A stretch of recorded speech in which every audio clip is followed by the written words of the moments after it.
It's Monday, and that means another week of FreightWaves Now. I'm your host, Anthony Smith, and we have a full lineup for you today. Luke Falasca is back with us. He's going to give us a broker update. We also have Mike Baudendistel back with us with a Rail and Indermodal update. But first, we're going to go to Zach Strickland with the carrier update brought to you by PowerFleet. Stay tuned.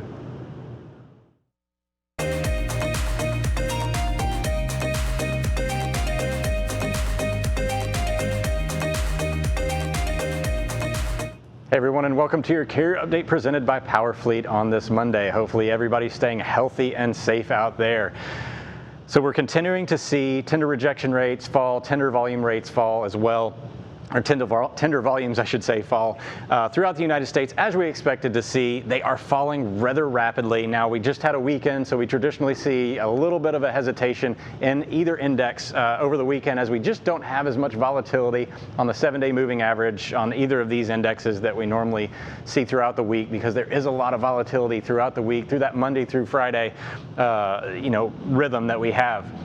Looking at our van outbound tender volumes and van outbound tender rejection rates in the green there, we see that there is a pretty solid drop. We do have a little bit of a turn in either one, but this is not a substantial pause by any means. We do expect that van tender volumes, van rejection rates will continue to fall throughout the week, throughout the next couple of weeks more than likely. Hopefully not for too much longer, as we are scheduled to hit the virus peak in a lot of parts of the country this week. So rough week in store. That does potentially mean that we're going to see some shippers shutting down, a little bit less activity on that front as well. So this one will be one to watch. It is pretty fast falling though on both ends. So tender rejection rates about 12%, still elevated over what we would normally expect to see with such a fast declining volume. So that's higher than it was almost the entire year last year, save for Christmas. So 12% rejection rate. And again, we don't know how much capacity will be impacted by the infection rates throughout some of these areas. And some of these markets that are hardest hit may not be available for having carriers come in with as much volume as they did before. Looking at the reefer volumes, we see a little bit more stickiness on the reefer rejection rate there in green. So this is reefer outbound tender volume in the blue there.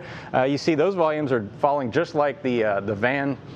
And then you have the reefer tender rejection rate. And if you look here at the very end, you see it actually went up a little bit. So reefer rejection rates actually bounced a little bit over the last couple of days to 21.97%. So reefer showing a little bit more resistance, and that definitely makes more sense in terms of reefer volatility, because you just don't have the amount of reefer carriers out there that you do with the van carriers sitting around the country. So what does this mean for overall capacity throughout the country? Let's look at some of these individual markets. So this is the weighted rejection index. Again, this is a combination of outbound tender volume, outbound tender market share, and tender rejection weekly change. So the weekly change in tender rejection has a big impact on what you see in this index here. Typically shows you where the hottest markets, or in this situation, the coldest markets, or the least cold markets are in the United States right now. We've got a scale of going from about 5.17 all the way down to -26. We have essentially reversed our trend line on the weighted rejections, as the market, of course, is in heavy downturn right now, with capacity loosening rapidly and volumes coming down quickly. Looking throughout the United States right now, most of the country is in a decline or a loosening capacity state. Anything in that lighter blue there is still negative. The only ones that you need to really be paying attention to in terms of tightening capacity week over week are those darker blues sitting up here around Milwaukee, around here in West Virginia, southern parts of Ohio. Really far and few between. Some of these larger markets are, not necessarily tightening that much because there's just not as much volume, but compared to the rest of the country, very tight in comparison. So Milwaukee, Wisconsin leads the pack right here at a 5.17. Let's look at Milwaukee real fast. And you can see van rejection rates there in the blue, or I should say the reefer rejection rates in the green, actually keeping sticky. Just like what we saw in the rest of the country, the reefer rejections holding things a little bit stronger. Outbound tender volumes falling. So you see that orange line right there. Pretty dramatic decrease. Reefer rejection rates staying higher, however. And then down there, the van rejection rates actually a little bit flat. So the Milwaukee market holding on a little bit tighter than the rest of the country right now. So carriers should definitely be aware of that. And that'll do it for today's carrier update. The comprehensive logistics offerings from PowerFleet cover in-cab ELD, fleet management, trailer tracking, cargo monitoring, and tracking other assets such as chassis and intermodal containers. Power up your operations with PowerFleet.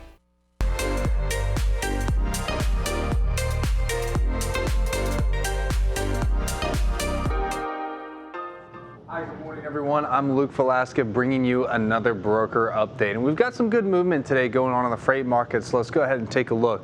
So the blue line here is the overall volume level in the United States. No surprise there, we saw that peak on March 23rd. That's the top of the mountain there, and we're coming down. We've come down pretty quickly, but it looks like we're beginning to maybe slow the downtrend a little bit. We're almost back towards normal seasonal volume levels. If you see here the orange and green line, that's 2018 and 2019 volume levels.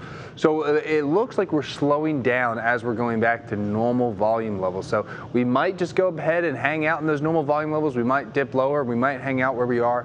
Time will tell. But as of right now, it looks like the volume decrease is slowing down as we approach the normal volume levels where we sit this time of year. Now, this next chart is the tender rejections. This blue line is the overall tender rejections. We saw that big push up to nearly 20%, and we've started to come down. Now, it actually looks like tender rejections are sitting pretty well at that 12% mark. It really looks like they want to taper off here. It'll be hard to see exactly. There will be different areas of the country that are affected differently, which we'll take a look at. But for the most part, it really looks like the drop in tender rejections is really trying to come to a halt as much as possible. So depending on what happens with capacity, that may go back up, it may go down. We'll find out. But ultimately, that's significantly higher than where we typically sit. The country typically sits in that 5 to 6% range for the most part, depending on certain peaks at certain holidays. But for the most part, that's where it will sit. So if it does choose to hang out there, it could be there could be a lot of upward pressure on rates throughout the year that we'll keep a lookout. Now, this green line here is the reefer tender rejections. While that has also come down, it actually hasn't come down nearly as much as the overall tender rejections, and it actually upticked just slightly over the weekend. It's sitting at just under 22% right now. So that is doing significantly better than the rest of the tender rejections. So if you're moving any reefer freight, there's a lot of good signs of life going on right now. Now, what I want to talk about before we jump into any specific markets, what this map here is, this is the outbound tender volume weekly change. So the markets in red and white are markets that are contracting, meaning they're losing volume, versus the markets in blue are actually seeing growth. So while we've seen volume levels tank, overall at the national level, they're not going down everywhere. There are areas of opportunity. So just because, you can see a little bit here in all these red areas here and white areas. So a lot down here in the border of Texas, pretty much all around the Northeast. A lot of those areas are going down. There's still areas of growth. El Paso's going up as much of the western part of Texas, and Phoenix is actually growing a little bit here on the northern part. Seattle is still growing. Middle of the country is still growing. So there's plenty of areas to find opportunities. So if you're still looking for freight, if your shippers aren't shipping as much, call in some of these blue markets, and I bet you'll find some opportunities here to move some extra freight, because there's still shippers moving freight. Some areas are increasing while overall things are going down. There's plenty of areas of opportunity, so make sure you capitalize on that.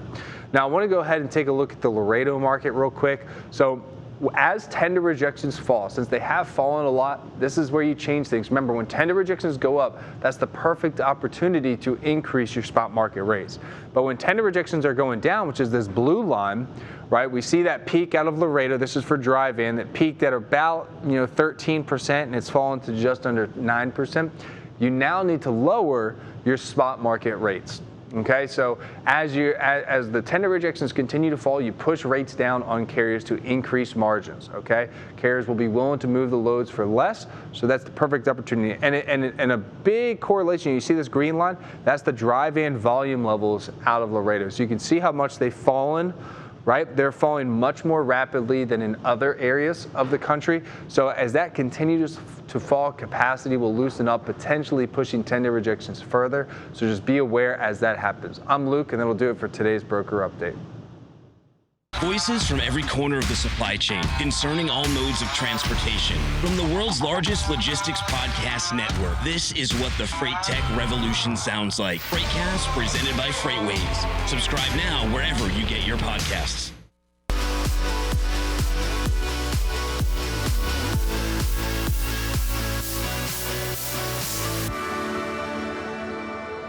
Welcome to your Rail and Indermodal update. I'm here with Mike Baudendistel. Mike, it's been a while. Welcome back.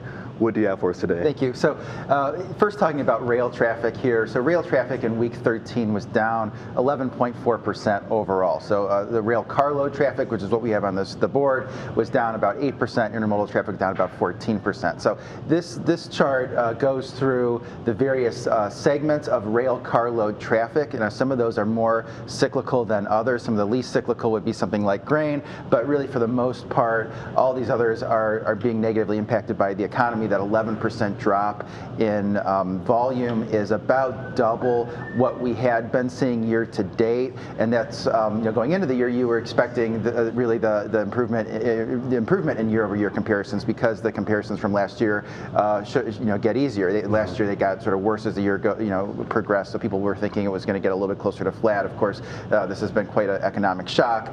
In particular, some of the areas that have been hit the hardest include motor vehicles and parts. You see that down 68%. All of these auto plants are being shut down. A lot of auto parts move in on rail. A lot of components come in off of the docks, and a lot go cross-border, north and south, to Mexican auto plants, back and forth there. So that's been one of the ones that's been most impacted, and then also the ones that are sensitive to energy industry. See petroleum carloads down 7%. That was something that was supposed to be up this year. Seeing also with crushed stone, sand, and gravel, those are for construction. Also, a lot has to do with the frac sand there too. Also seeing the impact in primary metal products. So that's something that's related to, or flatbed carriers should be paying attention to that, subsegment as well. So really, from here, the question is, are we going to see rail traffic declines that are similar magnitude to the Great Recession? During that period of time, weekly rail carloads were routinely down 20 to 25%, because there was a lot of inventory in the system that had to get worked through. Now inventories have become run a little bit leaner, so maybe there's not quite as much down, but that's sort of what we're considering now. Are you going to have those type of declines in the 20-25% range? Gotcha. And a lot of shock in the industry field, as we saw here. But what do we have here in terms of orders? Yeah, so this is just shifting gears. This is new Class 8 truck orders. This is one of the most cyclical components of freight transportation. And in February, you had 12,000 units ordered. In March, taking that a step lower, it went all the way down to 7,800 net orders in the month of March. That's the lowest since February of 2010. So 10 years and 1 month was the last time we saw something sort of that depressed. Now, going into 2020, we're expecting this to be a difficult year for manufacturers. Already, the component companies and manufacturers were expecting a down year of production, about 35%, going from about 340,000 Class 8 trucks built in 2019 to about 240,000. Now, some of the analysts are saying that it could be down more than 50%, and you could be looking at something that was sort of in the depths of the Great Recession, something in the 175 type range. So usually when you have tender rejections go up, that would lead spot rate improvement, that would lead new orders. But just the consensus is that the tender rejection is going to be so temporary that you're seeing a lot of the OEMs close their doors. All 4 of the OEMs have announced shutdowns, and including a lot of the component suppliers as well. We saw that from Cummins, which makes the engines, and a lot of the turbochargers as well.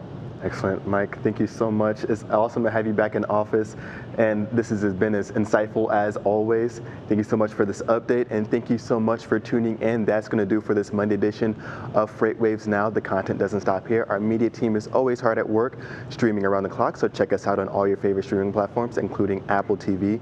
Thank you so much for tuning in, and we'll see you on the next episode.